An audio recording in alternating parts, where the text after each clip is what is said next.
नमस्कार दोस्तों, शिक्षा नगरी में आपका स्वागत है। आज हम अपने कंप्यूटर अवेयरनेस टेस्ट सीरीज़ के पेपर नंबर 9 का सॉल्यूशन करेंगे। लिंक आपको डिस्क्रिप्शन बॉक्स में मिल जाएगी, वहां से आप ये पेपर अटेम्प्ट कर सकते हैं। जब आप लिंक पे क्लिक करेंगे तो आपके सामने इस तरह का एक पेज ओपन होगा। सबसे पहले आपको अपनी डिटेल फिल करनी है, आपकी ईमेल आईडी सबसे पहले, फिर आपको अपना नाम लिखना है, फिर आपका मोबाइल नंबर और लास्ट में आप अपना एड्रेस जिसमें आप अपनी सिटी का नाम लिख सकते हैं। फिर जब आप नेक्स्ट पे क्लिक करोगे तो आपके सामने आपका पेपर ओपन होगा।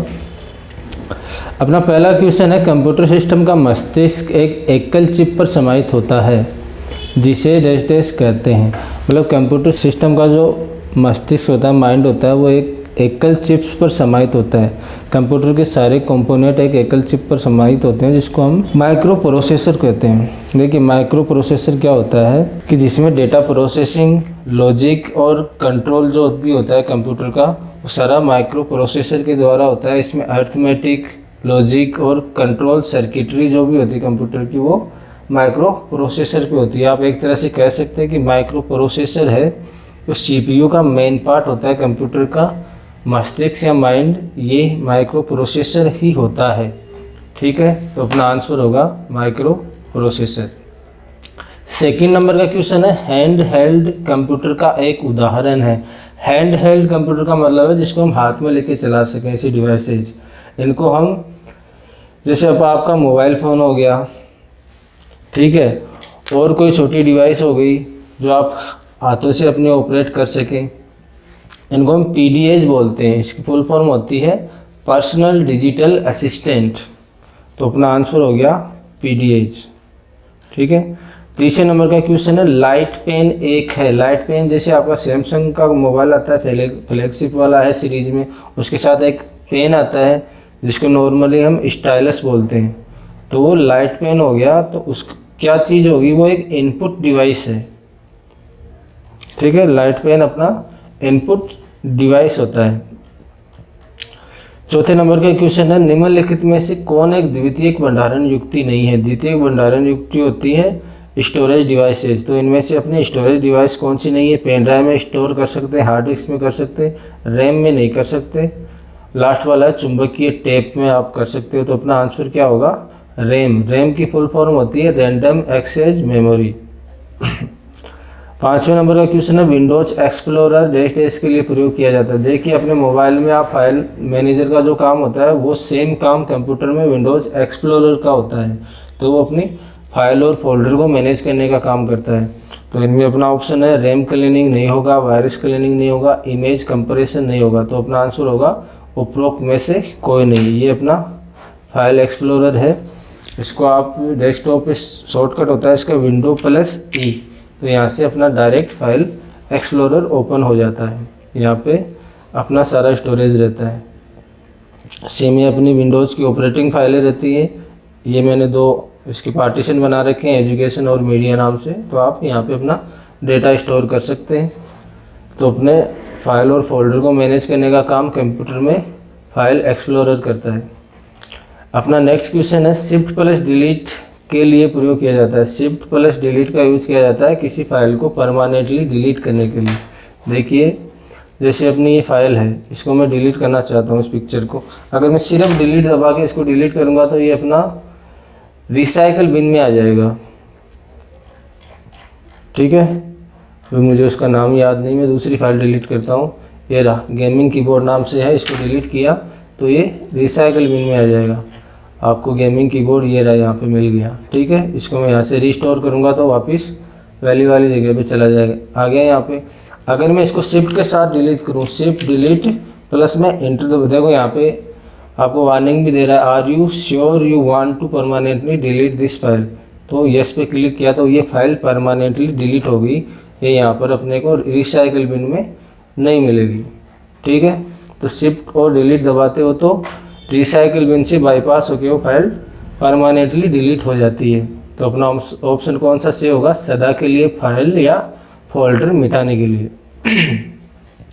7th नंबर क्वेश्चन है, निम्न में से कौन ऑपरेटिंग सिस्टम नहीं है। माइक्रोसॉफ्ट विंडोज 7 ऑपरेटिंग सिस्टम है, 8 भी है, 2000 भी है। माइक्रोसॉफ्ट विंडोज 97 नाम से अपना कोई ऑपरेटिंग सिस्टम आया नहीं था। इसको चेक करने के लिए आपको वो लिस्ट चेक करनी पड़ेगी, गूगल पे आपको आसानी से मिल जाएगी कि अब तक कौन कौन से माइक्रोसॉफ्ट के विंडोज़ के ऑपरेटिंग सिस्टम आए हैं।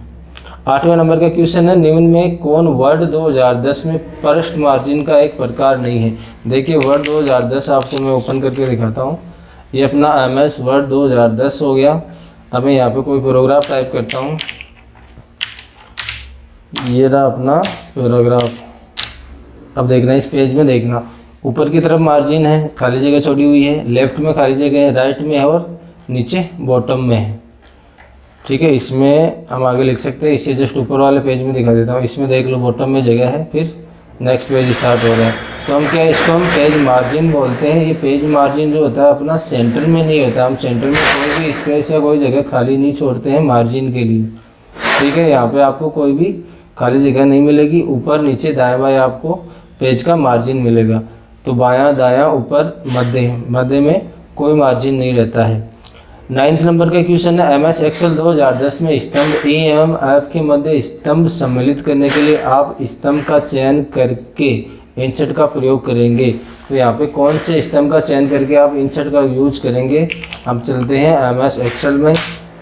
ये कह रहा है E और F स्तंभ मतलब कॉलम के बीच में आपको एक नया कॉलम ऐड करना है। तो मैं यहाँ पे पहले मार्किंग कर लेता हूँ। यहाँ पे 1 लिखा, यहाँ पे 2 लिखा। अब 1 और 2 के बीच में अपने को यहाँ पे नया कॉलम इंसर्ट करना है। तो हम ऐप पे क्लिक करेंगे, यहाँ पे इंसर्ट दबाते ये बीच में हो जाएगा। ये देखो बीच में आ गया। अगर E पे करता तो ये इससे पहले आता, मतलब एक यहाँ रह गया, यहाँ पे एक जो था अपना E वाले में था तो इसके लेफ्ट साइड में इंसर्ट होगा। तो अपना आंसर क्या होगा, हम ऐप पे क्लिक करके फिर इंसर्ट करेंगे स्तंभ ऐप। 10वें नंबर का क्वेश्चन है, MS Excel 2010 में किसी भी कॉलम की चौड़ाई को कैसे परिवर्तित करेंगे ताकि उसमें चयनित विषय वस्तु फिट हो जाए। ये रहा अपना एक्सेल। इस सेल में हम कुछ लिखते हैं। मैंने लिखा यहाँ पे कॉन्ग्रेचुलेसन। ये कॉन्ग्रेचुलेसन इसमें पूरा फिट नहीं बैठ रहा है। देखो इस सेल की चौड़ाई यहाँ तक है, ये नेक्स्ट सेल को भी कवर कर रहा है। तो यहाँ पे हम सी में दाएं कोने पे डबल क्लिक करेंगे तो ये इसकी चौड़ाई एडजस्ट हो जाएगी। मतलब हमने कॉन्ग्रेचुलेसन लिखा था तो वो पूरा हमें शो हो रहा है। तो अपना आंसर क्या होगा, कॉलम शीर्ष के बाएं सीमा की तरफ नहीं, हमने दाएं सीमा की तरफ किया था। कॉलम शीर्ष के दाएं सीमा की ओर डबल क्लिक करके तो हमने अपना सेकेंड वाला आंसर सही होगा। 11वें नंबर का क्वेश्चन है, कौन सा फाइल प्रारूप मतलब फाइल एक्सटेंशन MS PowerPoint 2010 में जोड़ा जा सकता है। JPG ये जोड़ा जा सकता है, GIF ये भी जोड़ा जा सकता है, वेव ये अपनी ऑडियो फॉर्मेट हो गया ये भी जोड़ा जा सकता है। तो अपना आंसर होगा उपरोक्त सभी। देखिए एग्जाम में आपको इन सब की फुल फॉर्म पूछी जा सकती है। JPG का फुल फॉर्म क्या होता है, उसका फुल फॉर्म होता है joint photographic experts group. JPG को हम JPEG भी लिखते हैं। तो आपको वहाँ पे डाउट नहीं होना चाहिए कि JPG की और JPEG की दोनों की फुल फॉर्म ये ही होती है। GIF की फुल फॉर्म होती है अपनी ग्राफिक्स इंटरचेंज फॉर्मेट। और लास्ट में है वेव, WAV, इसको WAVE भी लिखते हैं। दोनों में आप डाउट मत रखना। तो इसकी फुल फॉर्म होती है wave form audio file format.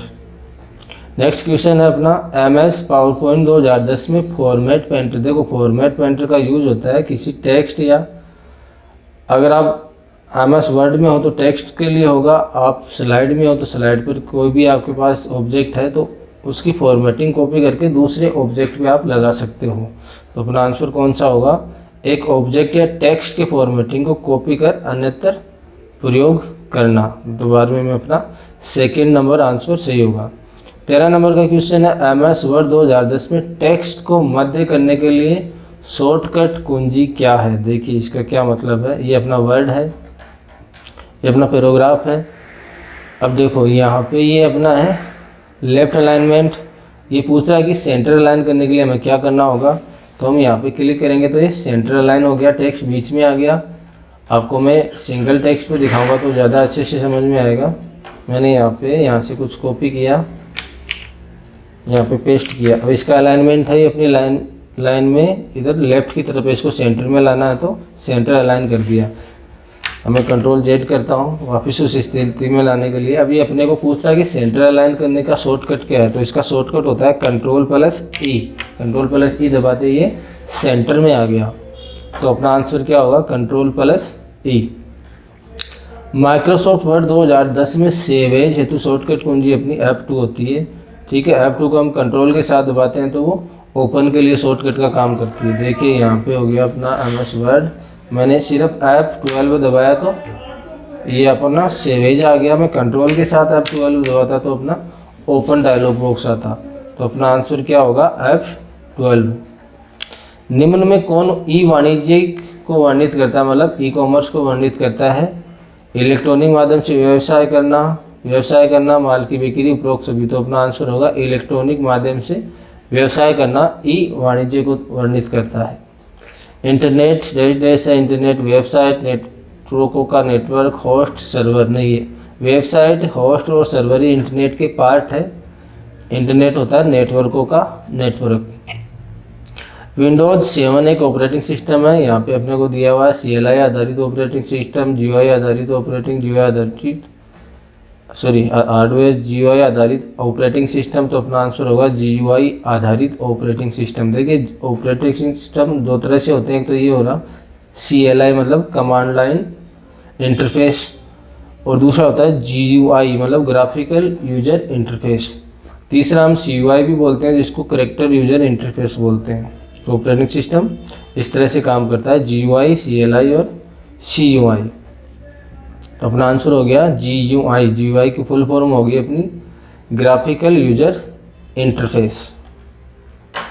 निम्न में कौन सा कथन गलत है। लोगों ने स्क्रीन सेवर शुरू करने के बाद दिखाया जाता है, ये सही है। जब हम PC ऑन करते हैं तो पहले स्क्रीन सेवर आता है, फिर बाद में अपना लॉग वाली स्क्रीन आती है। ठीक है, विंडोज़ प्लस R कुंजी से रन डायलॉग बॉक्स विंडोज़ खुलती है। ठीक है, ये भी खुलती है। देखो मैंने विंडो और R दबाया तो ये रन वाला डायलॉग बॉक्स इधर आ गया। ठीक है, गूगल क्रोम एक वेब ब्राउज़र है। हाँ, गूगल क्रोम वेब ब्राउज़र है। अभी हम गूगल क्रोम का यूज़ कर रहे हैं, इस पर वेब ब्राउजिंग कर रहे हैं। मोजिला फायरफॉक्स विंडोज़ 7 का मूल ब्राउज़र है। नहीं, ये अपना आंसर यहाँ पे सही होगा और ये लाइन गलत है।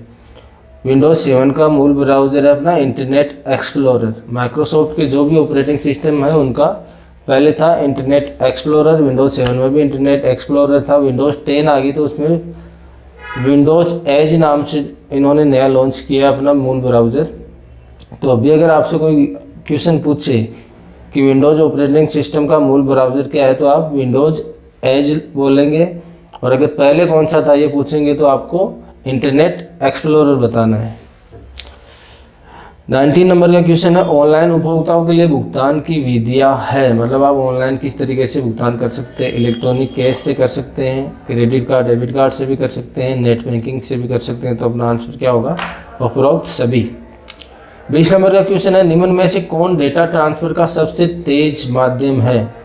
तो इनमें से fibre optic cable, coaxial cable, untwist तार, टेलीफोन लाइन। तो अपना आंसर होगा फाइबर ऑप्टिक केबल, क्योंकि ये प्रकाश पे काम करती है, लाइट की वेग से या फिर वेलोसिटी से, स्पीड से काम करता है। ठीक है, तो फाइबर ऑप्टिक केबल की स्पीड डेटा ट्रांसफ़र में अभी इस टाइम पे सबसे ज़्यादा है। इसका रीज़न सिंपल सा इतना है कि ये लाइट की वेग से इसमें डेटा ट्रांसफ़र होता है। हालांकि इलेक्ट्रॉन से भी डेटा ट्रांसफ़र होता है, वो इसके लगभग ही होता है। अगर हम इलेक्ट्रॉन की स्पीड और लाइट की स्पीड में कंपैरिजन करें तो इलेक्ट्रॉन की स्पीड लाइट की स्पीड से सिर्फ 1% के आसपास ही कम होती है। उसका रीज़न इतना सा होता है कि इलेक्ट्रॉन में वेलोसिटी उसका द्रव्यमान होता है कुछ, लाइट का बिल्कुल भी नहीं होता, नगण्य होता है। 21 नंबर का क्वेश्चन है, एनिमेशन के संदर्भ में माइक्रोसॉफ्ट पावर पॉइंट 2010 में एक ट्रिगर क्या है। देखिए एनिमेशन, ये रहा, ये अपनी स्लाइड है कोई, हमने इसमें कुछ इंसर्ट किया, हमने कोई पिक्चर इंसर्ट की। देखिए ये एसन जॉब नाम से हमने पिक्चर इंसर्ट की। अब यहाँ पे दो चीज़ें आती हैं अपने पास, दो तरह के इफेक्ट है। एक तो होता है ट्रांजिशन और एक होता है एनिमेशन। देखिए ट्रांजिशन काम करता है इस स्लाइड पे, अगर हम कोई भी ट्रांजिशन यूज करेंगे तो ये स्लाइड पे आएगा इफेक्ट, ये देखो। और अगर हम एनिमेशन लेते हैं, एनिमेशन अपने इस पे जो भी ऑब्जेक्ट हमने इंसर्ट किया इस पे आएगा। ये रहा एनिमेशन, ये देखो इस तरह से आ गया, फ्लाइट इन इस तरह से आएगा, स्प्लिट होके आएगा, वाइप होके आएगा या फिर शेप से आएगा। ठीक है, तो अपना एनिमेशन किस पे काम करता है, इस ऑब्जेक्ट पे। तो हमने क्वेश्चन क्या पूछ रहे हैं, एनिमेशन के संदर्भ में माइक्रोसॉफ्ट पावरपॉइंट 2010 में एक ट्रिगर क्या है।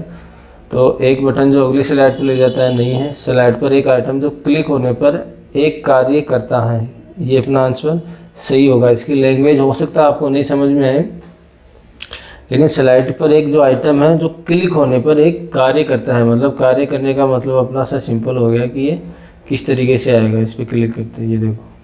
ठीक है, नेक्स्ट नंबर क्वेश्चन है अपना, निम्न में से कौन माइक्रोसॉफ्ट एक्सेल 2010 में एक वैध फॉर्मूला नहीं है। तो ये अपना वैध फॉर्मूला नहीं है। रीज़न इसका सिंपल सा है कि जब माइक्रोसॉफ्ट एक्सेल में हम फॉर्मूला एवरेज वाला इंसर्ट करेंगे तो AVG शॉर्ट में नहीं लिखते हैं, हम उसको पूरा लिखते हैं एवरेज। ये रहा अपना एक्सेल, ये हमने फॉर्मूला लगाया AVE, ये देखो एवरेज में पूरा आ रहा है, AVG नाम से कोई फॉर्मूला नहीं आएगा, ये देखिए। ठीक है, अब अपना क्वेश्चन ये सही हो गया, बाकी नीचे वाले सारे सही है।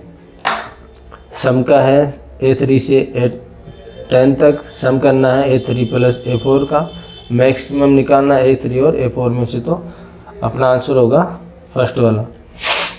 23 नंबर का क्वेश्चन है, माइक्रोसॉफ्ट वर्ड 2010 में सहायता खोलने के लिए शॉर्टकट कुंजी। देखिए सहायता खोलने के लिए कंप्यूटर में सिंपल सी शॉर्टकट कुंजी अपनी F1 है।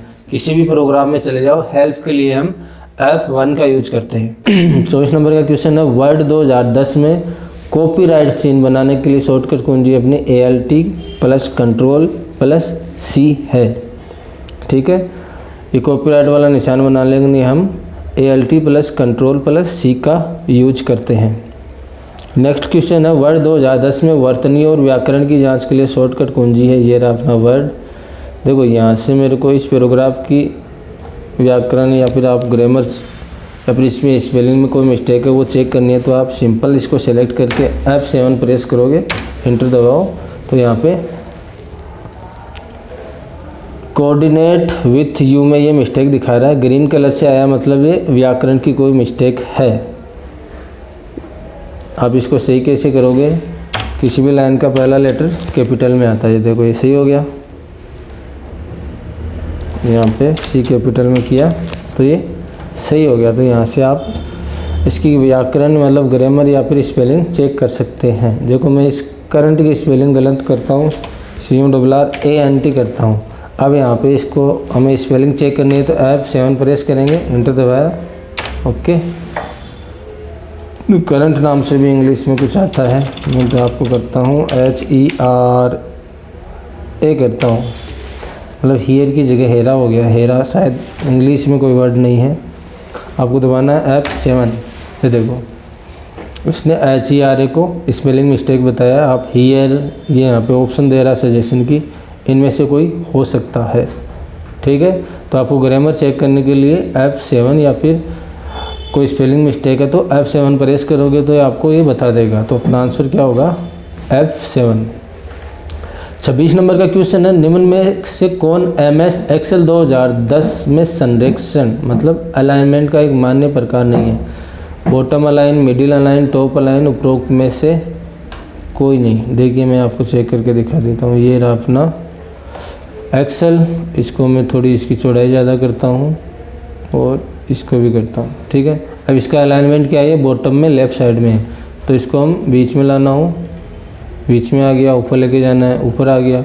सेम इसको मिडिल लाना है, इसमें राइट साइड में लाना आ गया, लेफ़्ट में ले जाना है। तो ये इस हर जगह पे मतलब 6 तरीके से ये अलाइनमेंट हो सकता है। तो अपने ऑप्शन दिए हुए हैं bottom align, middle align, top align, तो उपरोक्त में से कोई नहीं, क्योंकि हम तीनों तरह से इसको अलाइन कर सकते हैं। निम्न में से कौन एक्सेल 2010 में पेस्ट स्पेशल डायलॉग बॉक्स में उपलब्ध नहीं है। पेस्ट स्पेशल में जोड़, गठा, भाग तीनों होते हैं, अपना स्क्वायर वाला नहीं रहता है। माइक्रोसॉफ्ट पावरपॉइंट 2010 में क्लिप आर्ट, ये अपना इंसर्ट टैब में होता है। MS एक्सेल 2010 में कनेक्शन मेन्यू टैब में है, तो ये अपना डेटा टैब में मिल जाएगा आपको। 31 नंबर क्वेश्चन है, जब एक व्यवसायी व्यवसायियों से इंटरनेट पर अपने उत्पाद बेचता है तब इसे किस प्रकार का व्यापार करते हैं? तो इसको B2B व्यापार बोलते हैं। B2B का मतलब होता है बिजनेस टू बिजनेस। नीचे है B2C business to customer, customer to business. देखो कोई बड़ा व्यापारी होता है वो छोटे व्यापारी को सामान बेचता है तो B2B हो गया। अब सेकंड नंबर व्यापारी B2C मतलब अपनी लोकल जो दुकानें होती हैं, बिजनेसमैन होता है, हम कस्टमर को बेचता है। लास्ट में आ गया C2B। C2B का आप सिंपल सा एग्जांपल ले लो, जैसे हम कबाड़ी को सामान बेचते हैं तो कबाड़ी वहाँ पे बिजनेसमैन हो गया और हम कस्टमर हो गए, हम कस्टमर भी बिजनेसमैन को सामान बेचते हैं। तो इसमें अपना आंसर तो होगा B2B। 31 नंबर, किस वर्ष एप्पल ने मैकिंटोश माइक्रो कंप्यूटर को प्रस्तुत किया था? तो एप्पल ने 1984। इसकी एग्जैक्ट डेट मैं आपको बता देता हूँ। एप्पल ने किया था 24 जनवरी 1984 को अपना मैकिंटोश माइक्रो कंप्यूटर लॉन्च किया था। 32 नंबर का क्वेश्चन है, माल या वस्तु के स्थान को ट्रैक करने के लिए विशेष एम्बेडेड चिप कहलाती है। तो ये RFID चिप होती है, रेडियो फ्रीक्वेंसी आइडेंटिफिकेशन। जैसे आप फिल्मों में देखते हो कि किसी की बॉडी में छोटी सी चिप इंसर्ट करती है इंजेक्शन के माध्यम से, तो उसकी वो लोकेशन बता देता है, तो वो RFID चिप होती है, उसको रेडियो फ्रीक्वेंसी आइडेंटिफिकेशन बोलते हैं। 33 नंबर वाला क्वेश्चन है, मोबाइल उपभोक्ताओं के लिए विशेष कीबोर्ड जो कम स्थान इस्तेमाल करते हुए पूर्ण रूप से कीबोर्ड का अनुभव प्रदान करता है। तो ये होता है अपना लचीला कीबोर्ड या फिर फ्लेक्सिबल कीबोर्ड भी बोल सकते हैं। निम्न में से कौन एक ईमेल क्लाइंट है? यहाँ पे ध्यान देना, क्लाइंट या सर्वर। सर्वर तो होता है जो सर्व करता है, जैसे याहू हो गया, जीमेल हो गया, हॉटमेल हो गया। क्लाइंट हम खुद होते हैं जो उसका यूज करते हैं। तो इनमें से कौन सा है?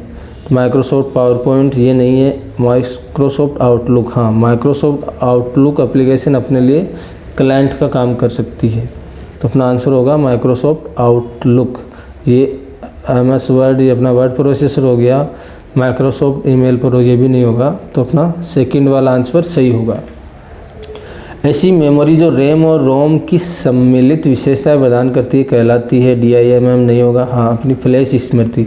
जैसे अपनी पेन ड्राइव को हम रैम तो मतलब रैम के रूप में यूज़ कर सकते हैं और रोम के रूप में भी यूज़ कर सकते हैं।